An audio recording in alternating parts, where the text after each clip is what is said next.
ஆதிரை புத்தக வடிவில் திரைக்கதை. புத்தகத்தை பெற டிஸ்கிரிப்ஷனில் உள்ள எண்ணிற்கு வாட்ஸ்அப் செய்யவும். வணக்கம், இது அரண்சை. நான் தேவாபாஸ்கர். என்ற நேர்காணலில் தோழர் நாதன் அவர்கள். வணக்கம். வணக்கம். வாயத்திறங்க சிஎம் சார் அப்படின்ற பேட்ச் போட்டுட்டு தான் எதிர்கட்சி சட்டமன்றத்தில் நுழைஞ்சாங்க. ஆளுநர் உரை, அதுல ஆளுநர் உரைக்கான அதற்கு மீதான விவாதம் அப்படின்றது சமீப நாட்களாக சட்டமன்றத்தில் நடந்திருக்கு. இன்னைக்கு முதல்வர் உரையோட அது முடிஞ்சிருக்கு. எதிர்கட்சியினுடைய வெளிநடப்போட முடிஞ்சிருக்கு. வாயத்திறங்க சிஎம் அப்படின்னு பேட்ச் போட்டுட்டு தான் எதிர்கட்சி உள்ள போனாங்க. விஜயனுடைய ஒரு கனத்த மௌனம், தமிழ்நாடு நடந்துட்டு இருக்க பல்வேறு சம்பவங்கள், முதல்வர் வந்து ரியாக்ட் பண்ண மாட்டாரு அப்படின்றது பலருடைய கேள்வியாக இருந்தது. அதை வலியுறுத்தி தான் வாயத்திறங்க சிஎம்ன்ற பேட்சை போட்டு போயிருந்தாங்க. இன்னைக்கு முதல்வர் வாயை திறந்துட்டாரு, நிறைய விஷயங்களை பேசியிருக்காரு. எப்படி பாக்குறீங்க? முதல்வர் எதிர்கட்சி தலைவர் உதயநிதி ஸ்டாலினோ மற்றவர்களோ பேசின எந்த குறிப்பான குற்றச்சாட்டுகள் அல்லது விமர்சனங்களுக்கு அவர் நேரடியாக பதில் சொல்லலை. மாறாக எல்லாத்துக்கும் திமுக தான் காரணம் அப்படின்னு இந்த பழைய டெம்ப்ளேட் இருக்கு இல்லையா, அதை வைத்து தான் இன்னைக்கு உரை பேசியிருக்கிறார். எனக்கு தெரிஞ்ச அவர் அதிகபட்சம் ஒரு 10-15 நிமிஷத்துக்கு மேலே பேசவில்லை. இடையில ஒரு 5 நிமிடம் 10 நிமிடம் இது திமுக வந்து அதற்கு எதிர்ப்பு தெரிவிச்சது. குறிப்பாக டாஸ்மாக் ஊழல்ல கொள்ளையடித்து பார்ட்டி ஃபண்டுன்னு கொண்டு போயிருக்கீங்க அப்படின்னு சொல்றாரு. மக்கள் பணத்தை கொள்ளையடிச்சு உங்க கட்சிக்காக கொண்டு போறீங்க அப்படின்னு சொல்றாரு. அதை எது சத்தம் போடுறாங்க. நேத்து சபாநாயகர் பாத்தீங்கன்னா யாரு பேசினாலும் குறிப்பா ஆதாரம் இருக்கா இல்லைன்னா அவை குறிப்பில் ஏற்ற முடியாது அப்படின்றத சொன்னாரு. இன்னைக்கு விஜய் பேசின எந்த குற்றச்சாட்டுகளுக்கும் எந்த ஆதாரமும் இல்லை, ஆனா அவர் பேச அனுமதிக்கிறாரு. நேற்று உதயநிதி ஸ்டாலின் பேசும்போது குறுக்க புந்து அமைச்சர்கள் பேசினாங்க. அவங்க இடையில பதில் சொன்னாங்க, விளக்கம் அளித்தாங்க.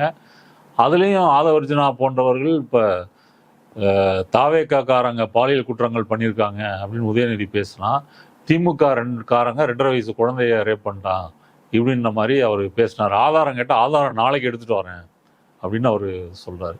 இன்னைக்கு திமுக தரப்பில் கோரினது, அவர் பேசும்போது தப்பாக பேசுகிறாரு, பொய் சொல்கிறாரு, ஆதாரம் இல்லாமல் பேசுகிறாரு, அதற்கு நாங்கள் பதில் சொல்வதற்கு எங்களுக்கு டைம் வேணும், எங்களுக்கு கொடுக்கணும் அப்படின்னா, இல்லை அவர் பேசி முடித்த பிறகு நீங்கள் கொடுங்க. அப்போ நேற்று நாங்கள் பேசும்போது பேசி முடித்த பிறகு அவங்க சொல்லலையே, இடையில கொடுத்தீங்களே இப்படின்னு தான் அந்த விவாதம் போச்சு. அதுக்கு பிறகு அவங்க வெளிநடப்பு பண்ணிட்டாங்க. விஜயை பொறுத்தவரை தன்னுடைய உரையினுடைய முதல் பாதியை அவருடைய வரலாறு சொல்கிறார். இவங்க வந்து நேரடியாக சினிமாவிலேருந்து ஒரு நடிகராக இருந்து அரசியலுக்கு வந்துட்டாரு, இவருக்கு எதுவும் தெரியாது அப்படின்னு சொல்கிறாங்கன்னு சொல்லி ஒரு சுயபுராணமாக சொல்கிறார். ரசிகர் மன்றத்தில் என்னென்ன சமூக நல உதவிகள் பண்ணியிருக்கிறோம், அப்புறம் உள்ளாட்சி தேர்தலில் போட்டிட்டுருக்கிறோம், டியூஷன் நடத்தியிருக்கிறோம், இது மாதிரி விஷயங்கள், விருது, குழந்தைகளுக்கு மாவட்ட முகாம் நடத்திருக்கோம், நாகப்பட்டினம் கூட்டத்தை நடத்தணும், ஈழத்தமிழர் பிரச்சனையை பேசணும், நிறைய மீனவர் பிரச்சனை, இது எல்லாமே சொல்லி படத்துல சமூக நீதி கருத்துக்கள் அந்த மாதிரி சில படங்களும் நடிச்சிருக்கேன். படத்துலையும் முடிஞ்சவரை அரசியல் கருத்துக்கள் பேசியிருக்கிறோம், இதெல்லாம் சொல்லிட்டு அதன் பிறகுதான் இந்த குற்றச்சாட்டுகளுக்கு வராரு. முதல்ல தேசிய கீதத்துக்கு என்ன சொல்றாரு அப்படின்னு சொன்னா, கலைஞர் ஆட்சியில் இருக்கும்போது குடியரசுத் தலைவர் வந்திருக்கும் போது தேசிய கீதம் 2 முறை பாடப்பட்டதாம். உடனே சபாநாயகர் பாராட்டார், முதலமைச்சர் ஆதாரப்பூர்வமாக இதை சொல்லிவிட்டார், அவை குறிப்பிலையும் இருக்கு அப்படின்னு அவர் சொல்றாரு.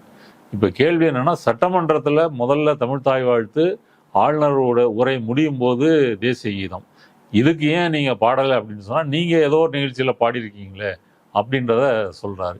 இது வந்து மரபு, முதல்ல தமிழ்தாய் வாழ்த்து முடியும் போது தேசிய கீதம், அதை இன்னைக்கு மாற்றி பாடிட்டீங்க. அதுவும் இதை மோடிகிட்ட போய் ஒரு கோரிக்கை வைக்கிறீங்க, நாங்கள் தமிழ்தாய் வாழ்த்து முதல்ல பாடணும்னு சொல்லி டெல்லியில் போய் தான் இவர் கோரிக்கை வச்சிருக்கிறாரு. அடுத்ததாக ஆளுநர் இதை முடிச்சுட்டு போய் இது ஒரு சரித்திர நிகழ்வுன்னு கொண்டாடுறாரு. 2 முறை தேசிய கீதம் பாடப்பட்டது அப்படின்னு சொல்லி அவர் எக்ஸ் தளத்தில் பதிவு போடுறாரு. அப்போ இதெல்லாம் கூட்டு கழிச்சு பார்க்கும்போது பிஜேபியினுடைய மனம் கோணாமல் இவர்கள் நடந்து கொள்கிறார்கள் அப்படின்றத காட்டுது. அது சொன்ன முடித்த பிறகு நிதி ஆயோக்கில் என்னென்ன பேசினேன் அப்படின்றத பட்டியல் போடுறாரு. அதில் இந்த என்னென்ன கோரிக்கைகள் அதெல்லாம் விரிவாக சொல்கிறாரு. அதில் உதயநிதி சொன்ன பாயிண்ட் என்னன்னா, நேற்று நீங்கள் நிதி ஆயோக்கில் தமிழ்நாடு 2வது பெரிய பொருளாதாரம்னு சொல்கிறீங்க, உமன் ஒர்க் ஃபோர்ஸில் 42% இங்கே தான் இருக்கிறாங்கன்னு சொல்கிறீங்க, இப்படி பல சாதனைகளை பேசுகிறீங்க. இந்த சாதனைகள்லாம் நீங்கள் 30-40 நாட்களில் செய்யலை, இது 5 ஆண்டுகளில் திமுக செய்த சாதனை அப்படின்னு சொல்லி பேசுகிறாரு. அதற்கு எந்த பதிலும் விஜய் வந்து சொல்லலை. அதற்கு பிறகு இவருடைய இந்த 40 நாட்களில் நடந்த ஆட்சி குறித்த பகுதிக்கு வராங்க. அதில் டாஸ்மாக், சட்டம் ஒழுங்கு, அறநிலை பாதுகாப்பு, பெண்கள் பாதுகாப்பு இதையெல்லாம் பேசுகிறாரு. அதில் டாஸ்மாக் பற்றி பேசும்போது தான் ஆமாம் சண்டை வந்து திமுக எம்எல்ஏக்கள் எல்லாம் வெளிநடப்பு செய்கிறாங்க. அடுத்தது சட்டம் ஒழுங்கு பிரச்சனை எல்லாத்துக்கும் என்ன சொல்கிறாரு அப்படின்னு சொன்னால், இது வந்து 40 நாட்களுக்கு முன்னாடி திமுக அரசினுடைய அவங்க செய்யாததுனால வந்த பிரச்சனைகள். உதாரணத்துக்கு சட்டம் ஒழுங்கு அவங்க வந்து டிஜிபியை போடலை, இதை போடணும்னு சொல்லி நாங்கள் ஓஞ்சு போயிட்டோம். அதே போல் வந்து போதைப் பொருளை இவர்கள் கட்டுப்படுத்தவில்லை, அதனால தான் இந்த இது நடக்குது அப்படின்னு. மற்றபடி நாங்கள் எல்லோரும் பெண்களுக்கு இதுக்கெல்லாம் பாதுகாப்பாக தான் இருப்போம், இதற்கு ஆக்கப்பூர்வமாக யோசனை இருந்தால் சொல்லுங்க அப்படின்னு சொல்கிறாரு. இப்போ திடீர்னு நீங்கள் ஆட்சிக்கு வந்த பிறகு 200க்கும் மேற்பட்ட பாலியல் பிரச்சனைகள், 50க்கும் மேற்பட்ட கொலைகள் இது நடந்துருக்குதே. அதில் சில குறிப்பாக ஸ்ரீவைகுண்டம், அதன் பிறகு நம்ம ஆலந்தூர், சேலம், தாவேக்காரங்களே இந்த பாலியல் குற்றச்சாட்டுகளுக்கு ஆளாயிருக்காங்க. அதுக்கு பதில் சொல்லணும்னா அதை பற்றி எதுவும் அவர் பதில் சொல்லலை. மாறாக திமுக மேலே திசை திருப்புகின்ற வேலையை தான் அவர் செய்கிறாரு. இது வந்து அவங்களுடைய பழைய உத்தி. இதை பார்த்தா அந்த தேர்தல் பிரச்சாரத்துக்கு பேசுவார். அதான் கேட்குறேன், சட்டமன்றத்தில் பேசுகிற மாதிரி இருந்ததா இல்லை தேர்தல் பிரச்சாரத்தில் எப்படி பேசினாரோ அதே ஃபார்மெட்டோட தான் பேசினார். ஒரு நிமிஷத்துக்கு ஒருக்க கைதட்டு, அதை அந்த ஷார்ட்ஸ் ரீல்ஸை மையப்படுத்தி பேசுனது மாதிரி தான் இந்த உரை இருந்தது. திரும்பவும் இந்த பொய் பிரச்சாரம் இருக்கு இல்லையா, நாங்கள் வந்து பெண் எம்எல் 4 பேரை பெண்களை அமைச்சராகிக்கிட்டோம், நீங்கள் எத்தனை பேர் ஆக்குனீங்க, தலித்துகள் 8 பேர் ஆகிட்டோம், இதெல்லாம் வந்து இதையே திரும்ப திரும்ப பேசுகிறாரு. இதுக்கு பலரும் பதில் சொல்லிட்டாங்க. அப்படி பார்த்தா ஒன்றிய அரசு 10க்கும் மேற்பட்ட தலித் அமைச்சர்களை அவங்க வச்சிருக்கிறாங்க. திமுகலேயே பெண்கள் வந்து 3க்கும் மேற்பட்ட அமைச்சர்கள் இருந்தாங்க. இவர் அதையெல்லாம் வந்து பேசுவதற்கு காரணம் என்ன அப்படின்னு சொன்னால், திரும்ப அந்த பொய்களை கொண்டு போகிறது. அதன் பிறகு ஊழல் வந்து உங்கள் ஆட்சியில் நடக்குது, அதெல்லாம் எங்களுக்கு ஆட்சி செய்ய தெரியாதுன்னு சொல்கிறீங்க. ஆமாம், அது உண்மைதான், எங்களுக்கு ஊழல் செய்ய தெரியாது, உங்களை மாதிரி டெண்டர் அதிக விலைக்கு விட்டு கொள்ளையடிக்க தெரியாது, இப்படி தெரியாதுன்னு எதிர்மறை விஷயங்களில் சொல்லி தன்னை யோக்கியவானா காட்டிக்கிறாரு. உங்கள் மேலே வைக்கப்பட்ட நேரடியான குற்றச்சாட்டு என்ன, விமர்சனங்கள் என்ன, அதற்கு இவர் பதில் சொல்லவே இல்லை. இன்றைக்கும் டாஸ்மாகில் அவங்க கொள்ளடிச்சு போயிட்டாங்கன்னு இவர் சொல்கிறாரு இல்லையா, இன்றைக்கும் டாஸ்மாகில் 20 ரூபா அதிகமாக வசூல் செய்யப்படுகிறது. அது ஏன் வசூல் பண்ணுறோன்னு சொல்லி டாஸ்மாக் ஊழியர் சங்கம், அந்த சங்க தலைவர்கள் பேசியிருக்கிறாங்க. பல இடங்களில் டாஸ்மாகில் வேலை பார்க்குறவங்க எதிர்த்து போராட்டம் பண்ணியிருக்கிறாங்க. இந்த பாட்டில் திரும்ப பெற்றுக்கொண்டு 10 ரூபாய் கொடுக்குற ஸ்கீமையே ரத்து பண்ணணும் அப்படின்னு சொல்லி போராட்டம் பண்ணியிருக்காங்க. அப்போ போன முறை என்ன நடந்ததோ இந்த முறையும் நடக்குது. அதை இவர்களால் ஒன்றும் செய்ய முடியலை. ஆனால் பொதுமக்கள் மத்தியில் அப்படி ஒரு இமேஜை உருவாக்குறதுக்காக விஜய் அதை செய்கிறார். இந்த திமுக எல்லாம் வெளிநடப்பு செஞ்சு வெளியே போயிட்டாங்க. அது ஒரு உரை முடிக்கிற ஸ்டேஜுக்கு வந்துட்டார். அந்த ஸ்டாலினோட அந்த ஆக்ஷனை வச்சு நான் செய்யலாமா அப்படின்னு கேட்குறாரு. சபாநாயகர் நீங்கள் ஆதாரபூர்வமாக எது வேணால் சொல்லலாம் அப்படின்றாரு. இது வந்து அவர் செஞ்சுட்டு உட்கார்ந்துடுறாரு. அதுக்கும் கைதட்டு. இப்போ அவருடைய ஆதரவாளர்களுக்கு பெர்ஃபெக்டாக நியூஸ் போய் சேர்ந்துருச்சு. எல்லாத்துக்கும் தலைவர் பதில் சொல்லிட்டாரு, உதயநிதி ஸ்டாலின் எந்திரிச்சு ஓடிட்டாரு, இப்படி பிரச்சாரம் பண்ணலாம். அடுத்தது சட்டம் ஒழுங்கு பிரச்சனைக்கு காரணம் திமுக தான், டாஸ்மாகினுடைய கொள்ளை ஊழல்லாம் அவங்க தான் வந்து செஞ்சாங்க, தளபதி அதை வந்து நிறுத்தி இருக்கிறாரு, மற்றபடி பிஜேபியோட ஒரு உறவு வைத்து கொண்டு தமிழ்நாடுக்கு தேவையான விஷயங்களை வாங்கிக்கிறாரு. அதையும் விஜய் தன்னுடைய இதில் அழுத்தி சொல்கிறாரு. நம்ம கொள்கை எதிரி அதெல்லாம் வந்து சொன்னாலும் கூட மத்தியில் இருக்கின்ற ஆட்சியோட இணக்கமான உறவு வைத்து கொண்டால்தான் அதை செய்ய முடியுன்றதுனால அதை நாங்கள் அப்படி செய்வோம். அப்படி தான் ஜல்ஜீவன் திட்டத்தில் முடக்கப்பட்டிருந்த நிதி விடுவிக்கப்பட்டிருக்கிறது. இப்படி பல விஷயங்கள் சொல்கிறாரு. மொத்தத்தில் பார்க்கும்போது பிஜேபி மேலே எந்த விமர்சனமும் இல்லை, ஒன்றிய அரசு மேலே எந்த விமர்சனமும் இல்லை. நம்பிக்கை கொடுக்குறாரு. சிறுபான்மை சகோதரர்கள் அல்லது மற்றவர்கள் வந்து சோஷியல் ஜஸ்டிஸ், செக்குலர் பாலிடிக்ஸ் தான் எங்களோடது, ஒன்றிய அரசினுடைய கொள்கையிலிருந்து நாங்கள் வேறாக தான். அதுக்கு நடைமுறையில் என்ன செஞ்சுருக்காரு, அப்படி சிறுபான்மை மக்களுக்கு என்ன பண்ணியிருக்கிறாரு? இப்போ திருப்பரங்குன்றத்தை மீண்டும் அயோத்தியா ஆக்குவோன்னு ஹெச் ராஜா சொல்கிறாரு.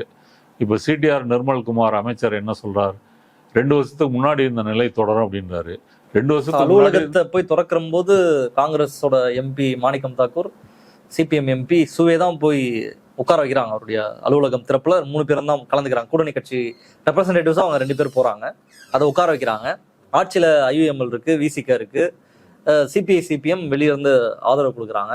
இவ்வளவு டெமோக்ராட்டிக் ஃபோர்ஸஸ் இருக்கும் பொழுது அதை மீறி நீங்க சொல்ற திருப்பரங்குன்றம் இஷ்யூவோ அல்லது தமிழ்நாட்டினுடைய இந்த மத நல்லிணக்கத்திற்கு எதிரான வேலைகளில் பாஜகவோ அல்லது செய்யறதுக்கான ஸ்கோப் இருக்கா? அது தாவேக்கவும் இத்தனை கட்சிகள் இருக்காங்களா? திருப்பரங்குன்றத்துல தீர்ப்பே கொடுத்தாச்சுங்க, உயர்நீதிமன்றம் தீர்ப்பே கொடுத்தாச்சு. அடுத்த கார்த்திகை அன்னைக்கு தீபத்தை சர்வே தூண்ல ஏத்தணும்னு சிடிஆர் நிர்மலகுமார் சொல்லியிருக்காரு.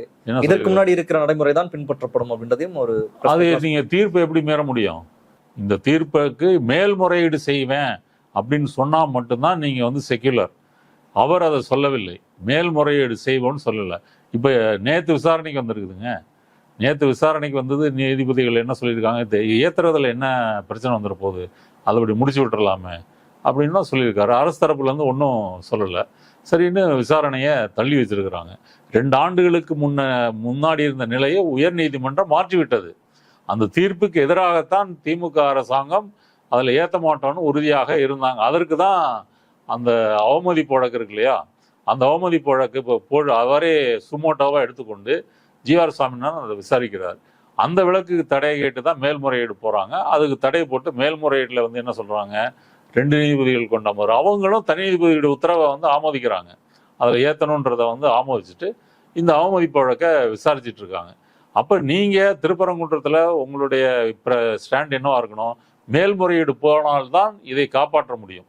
அந்த 2 வருஷத்துக்கு முன்னாடி இந்த நிலையை அப்படி போறோன்னு சொல்லலையே. நாளைக்கு என்ன செய்ய போறாங்க, அடுத்த கார்த்திகை வரும்போது இது நீதிமன்ற தீர்ப்பின்படி ஏத்தணும்னு இருக்கு, எங்களுடைய கருத்து இல்லை, அதனால நாங்கள் ஏத்திட்டோம் அப்படி சொன்னா முடிஞ்சு போச்சு. அதனால இவங்க மதசார்பற்ற கட்சியாக இருக்கிறார்கள், மதசார்பற்ற கொள்கையை கடைபிடிக்கிறார்கள் அப்படின்றதுக்கு நீ ஒரு உதாரணம் கூட காட்ட முடியாது. அவங்க எங்கேயும் அதை பத்தி பேசவும் இல்லை, செய்யவும் இல்லை. தேர்தல் பிரச்சாரத்தின் போதும் இவர் கிறிஸ்துமஸுக்கு விழா கொண்டாடினாரு, யார் விஜய் கேக்கெல்லாம் வெட்டி கொண்டாடினாரு. அந்த கிறிஸ்துமஸ் அன்னைக்கு வட இந்தியாவில் தேவாலயங்கள் தாக்கப்பட்டன, பாதிரியார்கள் கன்னியாஸ்திரிகள் தாக்கப்படுறாங்க. அதை எதிர்த்து கண்டிச்சு ஒரு அறிக்கை கூட வெளியிடலையே. அப்ப என்ன, நீங்க பிஜேபியினுடைய இந்துத்வாவை எங்கே எதிர்த்திருக்கிறீர்கள், எங்க எதிர்த்து ஆர்ப்பாட்டம் பண்ணியிருக்கிறீங்க? ஒண்ணுமே இல்லையே. ஒரு போராட்டம் ஏதாவது பண்ணியிருக்கீங்களா? ஒன்றும் பண்ணவே இல்லை. அப்படி பார்க்கும்போது நடைமுறையில் அப்படி ஒன்றும் இல்லை. விடுதலை சிறுத்தைகள், ஐயுஎம்எல், 2 கம்யூனிஸ்ட் கட்சிகள், காங்கிரஸ், இவர்கள் வலிந்து இவர் மதசார்பற்ற ஆட்சியை கொடுத்துட்டு இருக்காரு அப்படின்ற முறையில் பேசுறாங்களே தவிர அதற்கான ரிசல்ட் நடைமுறை எதுவும் இதுல இல்லை. இப்ப இந்த திமுகவினுடைய கூட்டணி கட்சிகள் என்ன சொல்றாங்க, பாஜகவினுடைய ஆட்சி வந்துடக்கூடாது, ஆளுநர் குடியரசுத் தலைவர் ஆட்சி வந்துடக்கூடாது அப்படின்றதுக்காக தான் நாங்கள் ஆதரவு கொடுக்குறோம் அப்படின்னு சொல்றாங்க. இந்த வார்த்தை வந்து விஜய் வாயிலிருந்து என்னைக்கா வந்திருக்கா? அவர் ஆட்சி அமைக்கும் போது இங்கே பாஜக சதி செய்கிறது, ஆளுநர் குடியரசுத் தலைவர் ஆட்சியை கொண்டு வரப்போகிறது, அதனால நாங்கள் வந்து உங்கள்கிட்ட கோரிக்கை வைக்கிறோம், இப்படி எங்கேயாவது பேசியிருக்காங்களா? ஏன் பேசலைன்னா பயம். ஆளுநரை பகைத்து கொள்ளக்கூடாது, பிஜேபியை பகைத்து கொள்ளக்கூடாது, இந்துத்துவாவை எதிர்த்தால் இந்துக்களின் ஓட்டு போயிடும், இப்படி ஒரு மென் சங்கிகளாகத்தான் தாவேகா இருக்கிறது. காங்கிரஸோ திமுகவினுடைய மற்ற கூட்டணி கட்சிகளாக இருந்த கட்சிகள் வந்து அவர்கள்தான் அப்படி ஒரு போராளி பட்டம் கொடுக்குறாங்களே தவிர அந்த போராளி பட்டத்துக்கு விஜய் வந்து ஒர்த்து கிடையாது. அடுத்தது நேற்று உதயநிதி பேசும்போது சொல்றாரு, இங்கே எதிர்கட்சிகள்ல மட்டும் நாங்கள் அமர்ந்திருக்கவில்லை, உங்களுக்கு ஆதரவு கொடுத்த கட்சிகளின் மூலமாக எங்களுக்கு விழுந்த வாக்குகள் மூலமாகத்தான் நீங்க இன்னைக்கு ஆளுங்கட்சியா இருக்கிறீங்க, அங்கே நீங்க அமர்ந்திருக்கிறீங்க அப்படின்றத சொல்றாரு. அதற்கு விஜய் இன்னைக்கு என்ன சொல்றாரு, அவங்க வந்து சுயமாக முடிவெடுத்து எங்களுக்கு ஆதரவு கொடுத்தாங்க, அது இல்லைன்ற மாதிரி நீங்க பேசுறீங்க அப்படின்னு அவரு சொல்றாரு. மக்கள் தேவல, எங்க தேவல ஆட்சி நடக்குதுன்னு சொல்றீங்க, இது மக்கள் தேவல நடக்குது, அவங்க சுயமா தான் எங்களுக்கு ஆதரவு அப்படின்னு சொல்றாரு. இப்ப அந்த 13 எம்எல்ஏக்கள், காங்கிரஸ்ல இருந்து ஐயுஎம்எல் வரைக்கும் எல்லா கட்சிகளும் 13 எம்எல்ஏக்கள் இருக்காங்க. அந்த 13 எம்எல்ஏக்களுக்கும் ஸ்டாலின் தான் முதலமைச்சர்னு சொல்லி அந்த தொகுதியில ஓட்டு விழுந்திருக்கு. அந்த ஓட்டை வாங்கி கொண்டுதான் அந்த 13 பேரும் ஜெயிச்சிருக்காங்க. அந்த 13 பேரை வைத்துக்கொண்டு நீங்க எப்படி சொந்தம் கொண்டாட முடியும்? அது உங்களுக்கு எதிராக விழுந்த வாக்குகள் தானே. விஜய் வரக்கூடாது, விசில் வரக்கூடாதுன்னு விழுந்த வாக்குகள் தான். அதை உதயநிதி கேட்கிறாரு, அதுக்கு இவரால் பதில் சொல்ல முடியல. அப்போ வந்து பஞ்சு கொடுக்குற மாதிரி கொடுத்துட்டு போறாரே தவிர மற்றபடி இவங்க கூட்டணி கட்சிகள் சொல்வது போல இங்க சமூக நீதியும் இல்லை, மதசார்பற்ற தன்மையும் இல்லை, ஒன்றிய அரசையும் இவர்கள் எதிர்க்கவில்லை. இன்னொரு உதாரணம், நேற்று வன்னியரசு பேச முன் வந்தாரு. வன்னியரசு வந்து அந்த போஜராஜனா பிஜேபி எம்எல்ஏ, அவரு ஊட்டி எம்எல்ஏ வந்து பேசும்போது 12 ஆண்டுகளாக பிரதமராக இருக்கின்ற மோடியை நீங்கள் வந்து வாழ்த்து தெரிவித்து இந்த அவையினுடைய மாண்பை கூட்டிக் கொள்ளுங்கள் அப்படின்னு அவர் சொல்றாரு. இதற்கு வன்னியரசு பதில் சொல்ல வர்றாரு. அப்பனா இந்த அவைக்கு மாண்பு இல்லைன்னு நினைக்கிறீங்களா? உடனே சபாநாயகர் குறிப்பிட்டு அவர் அந்த அர்த்தத்தில் சொல்லலை.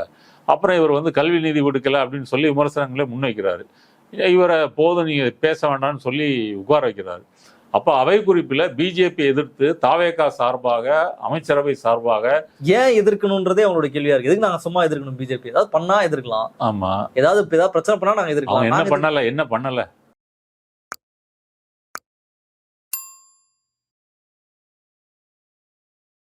ஏன் எதுக்கணும்? ஏன் திருப்பரங்குன்றத்துக்கு நாஞ்சில் சமூகத்தை தான் பேசினாரு.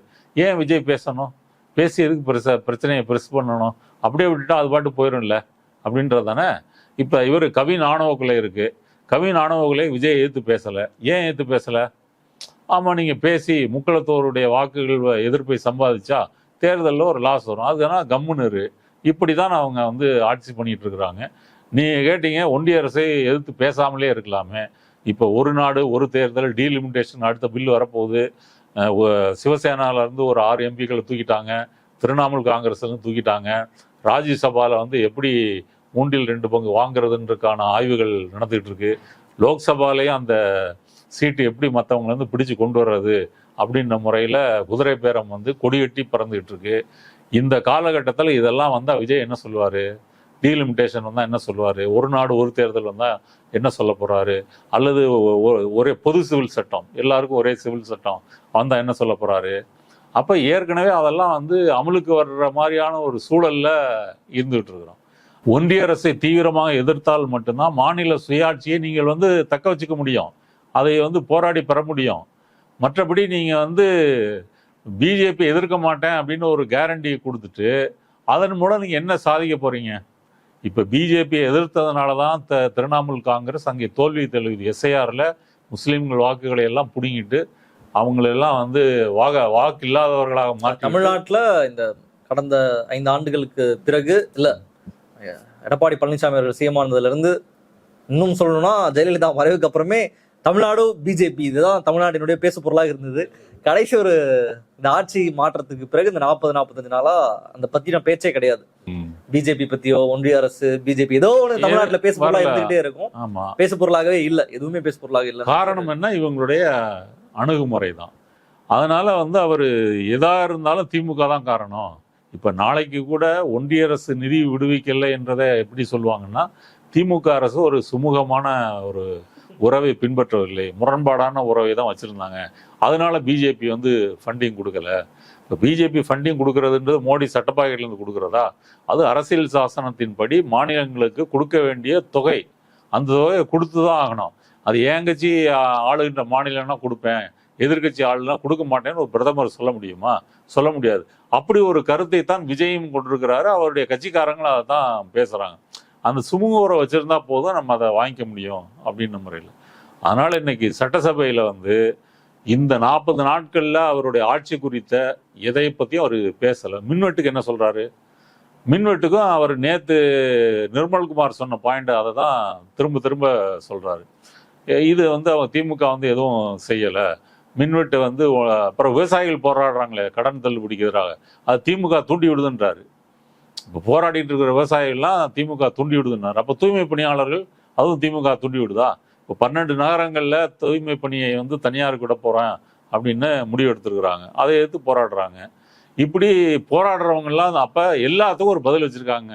எதிர்த்து போராண்டா திமுக சரி, மின்சாரம் வரலையா அது திமுக ஏற்கனவே பண்ண தப்பு, நிர்வாக பிரச்சனை, போதைப் பொருள் பிரச்சனைக்கு அவங்க தான் காரணம், சட்டம் ஒழுங்கு ரேப்பா கொலை நடக்குதா அதுக்கும் திமுக தான் காரணம். இதை ஸ்டாண்டர்டா வச்சுக்கிட்டு மக்கள் மத்தியில ஒரு பஞ்ச லைன் மாதிரி பேசி கொண்டு போகும்போது நமக்கு எந்த பிரச்சனையும் வராது, நம்ம வந்து நம்ம வாட்டுக்கு நம்ம ஆட்சியை வந்து தொடரலாம் அப்படின்னு நினைச்சிட்டு இருக்கிறாங்க. அதுதான் இன்னைக்கு சட்டசபையில நடந்தது. நேற்று சபாநாயகர் அமைச்சர்கள் எல்லாம் வந்து எந்திரிச்சு ஆவேசம். வழக்கமா அப்படிதான் பண்ணுவாங்க. சபாநாயகர் நடைமுறையே எப்பயுமே எதிர்கட்சி பேச விட மாட்டாங்க தான். அதுதான் நடைமுறை தான். அப்புறம் நீங்க உங்களை புதுசு தூய சக்தி மாற்று சக்தின்னு எதுக்கு சொல்லிக்கிறீங்க? இப்போ கூட திமுக எம்எல்ஏக்கள் சத்தம் போட்டதோ வெளிநடப்பு செய்யறதையோ கொஞ்சம் தான் காமிச்சிங்க. முழுக்க அவங்க என்ன பேசுனாங்க மைக்கேல் ஆஃப் பண்ணிட்டீங்கன்னா எங்க இருந்து கேட்கும்? அவங்க சில பாயிண்ட் முன்வைக்கிறாங்க, கேட்கல. அப்ப அதை தடை செய்யறீங்க. இவர் ஆதாரம் இல்லாம பேசுறாரு. யாரு இவர்? நேற்று ஆதவர்ஜன ஆதாரம் இல்லாமல் பேசினான்னு உட்கார சொல்லிட்டீங்க, வன்னியரசு உட்கார வச்சிங்க. இதை வந்து முதலமைச்சருக்கும் ஏன் செய்யறதுக்கு ஏன் பயம்? முதலமைச்சரால தான் நீங்கள் வாழ்க்கை உங்களுக்கு கிடைச்சிருக்கு, சபாநாயகர்ன்ற வாழ்க்கை. அதை நீங்கள் தக்க வச்சுக்கிறதுக்காக அவர் என்ன வேணால் பேசுங்கன்னு அவர் சொல்லிக்கிறாரு. அவர் பேசுகிறதெல்லாம் பேசிட்டு மேற்கொண்டு பேசலாமா, அது வேற பணியாக வேற கேட்டுக்கிறாரு. தாராளமாக பேசுங்கன்னு அவர் சொல்கிறாரு.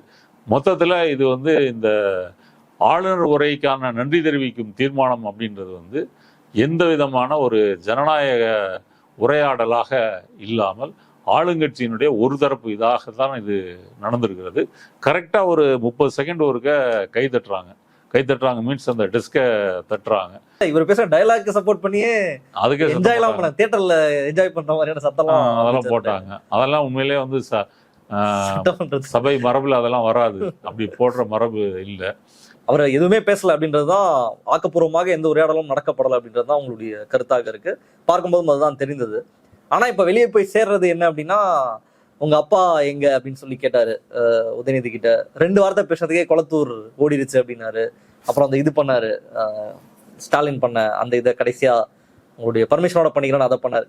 கிட்டத்தட்ட அவங்களுடைய ரசிகர்கள், அந்த கட்சியினுடைய ஆதரவாளர்கள் கொண்டாடுவதற்கான அந்த ரீல்ஸ் ஷார்ட்ஸ்லாம் இருக்குல்ல, நம்ம இன்ஸ்டாகிராம்ல ஆட்சி நடத்துறாருலாம் சொல்றோம், அதை அவங்களை குஷிப்படுத்துவதற்கான எல்லா மெட்டீரியலையும் ரிலீஸ் பண்ணிட்டாரு. ஆக்கப்பூர்வமாக எதுவும் நடக்கல அப்படின்றதுதான் பார்வை. இதை நம்ம எப்படி எடுத்துக்கிறது? கண்டிப்பா அவங்க ஆதரவாளர்களை நீங்க பேசியோ பிரச்சாரம் பண்ணியோ திருத்த முடியாது. ஆனா என்ன, நம்ம பேசி திருத்த முடியாததை களம் அவர்களுக்கு புரிய வைக்கும். இப்போ மின்வெட்டு அப்படின்னா அவங்களுக்கு ப்ராக்டிக்கலா அவங்க வீட்டுக்கு மின்சாரம் வராம தானே போகுது. அதுல தாவேக்காரங்களுக்கு மின்சாரம் வருது, இவங்களுக்கு வராம போகுது, அப்படி ஏதாவது இருக்கா? அப்படி இல்லை. தமிழகம் முழுக்க இந்த பிரச்சனை இருக்கு. அப்போ மக்கள் பட்டு தெரிந்து கொள்வார்கள். சட்டம் ஒழுங்கை பொறுத்த வரைக்கும் தமிழ்நாடு முழுக்க நடந்துட்டு இருக்குது. அந்தந்த இடத்துல மக்கள் போராடுறாங்க. அதே போல விவசாயிகள் அந்த விவசாய கடனை வந்து முழுக்க தள்ளுபடி செய்யணும்னு தமிழ்நாடு முழுக்க போராடிட்டு இருக்கிறாங்க.